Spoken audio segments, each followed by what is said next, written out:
Voy, hurmatli kezalak. Sizga telefon qilib o'tirmayman. Shunda to'g'ri oldingizga borib, bulbulingizni uzib olaman. Nilufar Hamidova, bulbulimni uzib olish birinchi o'rinda sizga bas. Agar ras bulbulim kerak bo'lsa, yonimga keling. O'zim qog'oziga o'rab, chiroyli qilib qo'lingizga beraman, maza qilib ishlatib yurasiz opa. Ya'ni 18+ haqida gap gapirgani, sizlarni to'g'ri yo'lga chorlagani bu fohishalik emas. Men Nilufar Hamidova, yeb qo'ymabsiz mabodo shaytida 18+ gapirgani, bu yaxshilikka chorlaganimi bu? Fohishalik haqida gapirgani bu yaxshilikka chorlaganimi?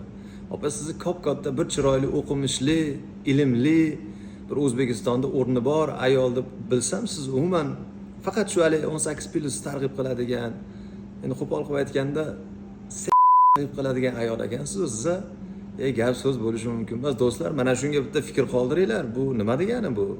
telefon qilsa, o'zi bilan gaplashamiz. Voy, hurmatli kezalak.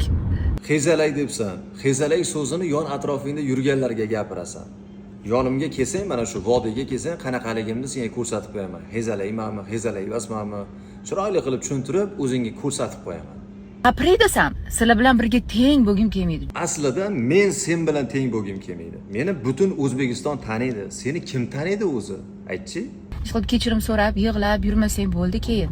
Men sendan bir umr kechirim so'ramayman. Aksincha, o'zing mana shu vodiyga kelasan, Buvoyda tumaniga kelasan, Buvoyda tumanida kurugida seni mendan kechirim so'rataman. Qanday tushunding? Erkaklar, mana do'stlar, yaqinlar ko'rib turibsizlar. Erkaklarning nafsoniyatiga tegadigan gaplarni gapiryapti. Sizlar qanaqa fikrdasizlar? Bu ayolga qanaqa chora ko'rsak bo'ladi? Sudga beraman deyapsan. Sudga ber davay. Kim kimni ko'tini ochar ekan?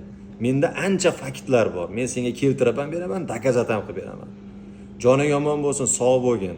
Do'stlar, mana shu videoga o'zlaringiz fikrlaringizni qoldiringlar. Bu haqida hali chiroyli videolarni o'zim ko'rsatib olib chiqib beraman sizlarga. Sog' bo'linglar.